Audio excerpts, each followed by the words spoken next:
कीजिए कि ये बात सही है कि पवन सिंह जी ने चुनाव नहीं लड़ने का निश्चय किया है, और अगर ये बात सही है अजीत बाबू तो मुझे ये समझाने का कष्ट कीजिए कि ऐसा निर्णय उन्होंने क्यों लिया होगा, एक अंदाजा लगाइए। देखिए, ऐसा निर्णय उन्होंने कुछ समझकर ही लिया होगा, लेकिन उनका भाजपा में फिर जाना हम फैंस के लिए तो दुखद घटना है। हम लोग ये सोचकर उनको वोट नहीं दिए थे।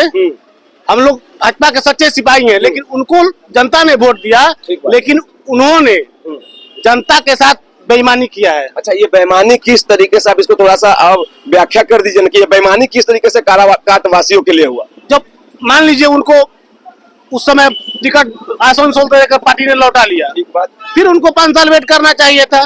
जब पार्टी के सच्चे सिपाही हैं तो अगर सच्चे पार्टी के सिपाही है तो 10 साल वेट करेंगे, 20 साल करेंगे, तो ये तो उनका, क्योंकि उस समय चुनाव में वो बोलते थे भरे मन से कि मुझे किसी का जरूरत नहीं है, मुझे काराकाट वासी का प्यार चाहिए, मैं निर्दलीय ही जीत जाऊंगा। फिर गए क्यों? फिर दोबारा गए क्यों? और जिससे उनका साख गिरा है, साख गिरा है। अब की बार आकर चुनाव लड़ने तो उनको 50,000 भी वोट नहीं आएगा।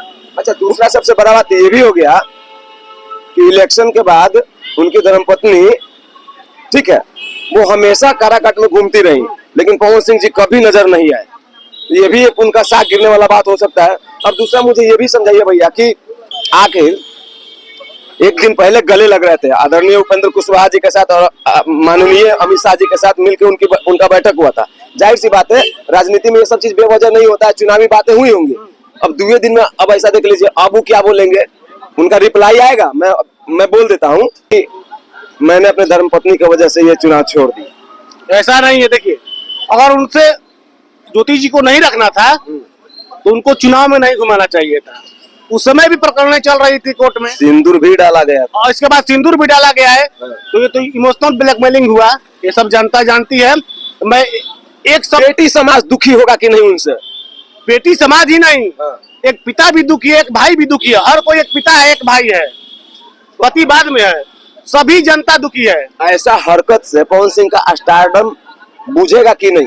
बहुत स्टारडम गिरा है, स्टारडम बहुत गिरा है ना, एकदम बिल्कुल गिरा है। बात कर रहे हैं उनके भजन और गाना सुनने वाले लोग बात करते हैं चौक पूछो गलियों में कि हमको जिन पे प्राउड होता था, जिनके सुरों पे, जिनके धुनों पे हमको नाच था, अब घृणा हो रही है।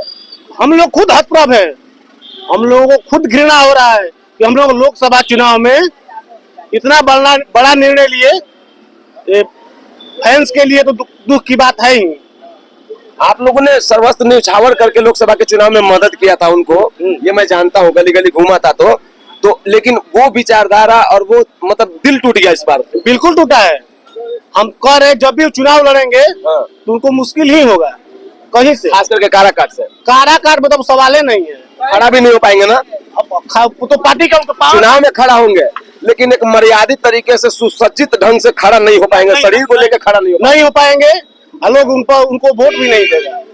ऐसा आप घृणित काम किए हैं, तो फिर मान लीजिए जब पार्टी में आपको जाना ही था तो सब प्रपंच क्या चुनाव लड़ना था, पार्टी ले लिया, फिर 5 वर्ष के बाद देगा, नहीं देगा। जब सच्चे सिपाही हैं, ये भी लगता है कुछ ना कुछ तो बड़ा डील हुआ होगा, है ना। भाजपा ऐसे छोड़ने वाली नहीं है, कुछ बड़ा डील किया होगा। हमको लगता है कि पवन सिंह जी के जाने से कुछ खास असर पड़ने वाला अब नहीं है, पहले था लेकिन अब नहीं है। अच्छा, एक सबसे जरूरी सवाल, अगर ज्योति सिंह जी को, आदरणीय ज्योति सिंह जी को अगर इधर से टिकट मिल जाता है, इस वाले इलाके से, शाहबाद से कहीं से खड़ा कर दे कोई भी पार्टी, तो ज्योति सिंह का दबदबा रहेगा कि नहीं? बिल्कुल रहेगा। कद बड़ा हो गया उनका, एकदम निश्चित हो गया। कोई पढ़ा लिखा ही समझ सकता है इंसान कि ज्योति जी वास्तव में बड़ी हो गई, एकदम बिल्कुल बड़ी हो गई, बिल्कुल बड़ी हो गई। इससे में आंसू आया, लेकिन फिर भी बड़ी हो गई। उनको सहानुभूति वोट भी मिलेगा। ये है कि अगर एनडीए और महागठबंधन से खड़ा नहीं होंगी तो जितना थोड़ा मुश्किल है, लेकिन परफॉर्मेंस तो तगड़ा रहेगा। परफॉर्मेंस बिल्कुल तगड़ा रहेगा, बिल्कुल तगड़ा रहेगा। किसी को भी पानी पिला सकते हैं एकदम बिल्कुल। जन सुराज से मिल के आई तो ये वाला परिदृश्य और ये वाला जो दृश्य था, ये आपको किस तरीके का लगता है? राजनीतिक नहीं है? राजनीतिक तो है ही। कोई भरे मन से थोड़े बोलेगा कि हम राजनीति की बात करने आए हैं। हाँ ठीक, ये बात में भी कोई दो मत नहीं है कि वो गई है अपना दुख सुनाने और मदद मांगने, लेकिन राजनीतिक बात तो हुआ होगा। एकदम निश्चित हुआ होगा, राजनीतिक है ही। मदद मांगना था तो टिकट बांटने वाले से क्या मदद मांगना है? चुनाव के बाद भी मिल सकती थी। ऐसे ही तो भैया इतना बोल्ड होके बोलते हैं ना, जरा इसको क्लियर कीजिए क्या कहना चाहते हैं। मान लीजिए मदद मांगा है तो प्रशांत से किशोर हैं, नीतीश जी हैं और लोग कोई है। इसके बाद चुनाव के बाद नहीं मिला जा सकता था, ये तो निश्चित चुनाव लड़ने के से कहीं से न कहीं से जगह मिल जाएगा उनको, हो सकता है, संभावना है 100%। हाँ, इनकार नहीं है किया। कि प्रशांत किशोर भी सोचेंगे ना कि मामूली चेहरा तो ज्योति सिंह भी अब नहीं है। इसको प्रशांत किशोर जरूर बुलाना चाहेंगे, बुलाना चाहेंगे, एकदम मौका बिल्कुल को फायदा बुलाना उठाएंगे। एकदम। हम भी बहुत दिन पे आए हैं, लेकिन आप यहीं रहते हैं। और फिर से एक मित्र एक बात बताना चाहते हैं, आप अध्यक्ष है ना, अपने बारे में 2 शब्द बताइए। हम डीलर संघ के अध्यक्ष हैं अनुमंडल के, यहाँ विक्रमगंज विक्रम अनुमंडल के। हाँ, तो 5 साल में हम लोग लोकसभा के बाद आए, तो 5 साल नहीं कहेंगे, 2 साल। 2 साल, तो 2 साल के बाद 2 साल में जो जीत गए हैं आदरणीय राजा राम जी, तो उनका योगदान कैसा दिख रहा है आपको? ठीक है, मिला जुला कर ठीक है, एवरेज है। हाँ एवरेज है। अभी आगे नहीं ना है, ना आगे क्या आगे नहीं ना है ना आपको। अरे क्या क्षेत्र में दिख रहा है, काम थोड़ा बहुत हो रहा है। अभी तो काम हम तो देखे नहीं है, ठीक बात है। अभी देखे नहीं है। रोड पर गाड़ी उड़ी दिखाई दिया?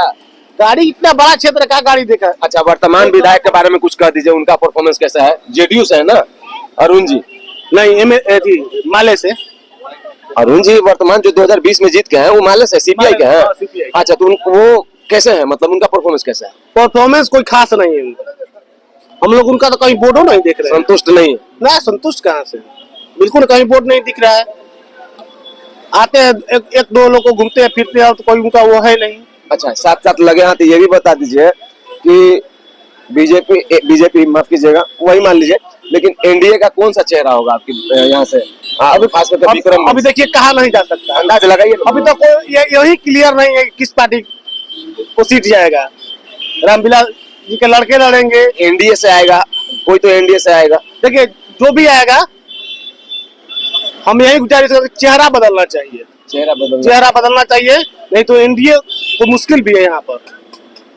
अच्छा, इस बाजार के बारे में भी हम लोग बात करते थे, तो थोड़ा घूम जाओ विकी, एक बार रोड वोड के दुकान उकान को दिखाओ। इस बाजार के बारे में ये बताइए कि जब हम लोग आए थे यहाँ पे तो अक्सर जिक्र किया करते थे कि यहाँ पे सुलभ कॉम्प्लेक्स और यूरिनल वगैरह नहीं है, तो इन 2 साल में देखने को मिला कि नहीं? जरूर कुछ विकास हुआ है, बस स्टैंड बना है। बस स्टैंड, अच्छा बताइए ना जी क्या क्या बदला? बस स्टैंड आया, बस स्टैंड बना है, हाँ।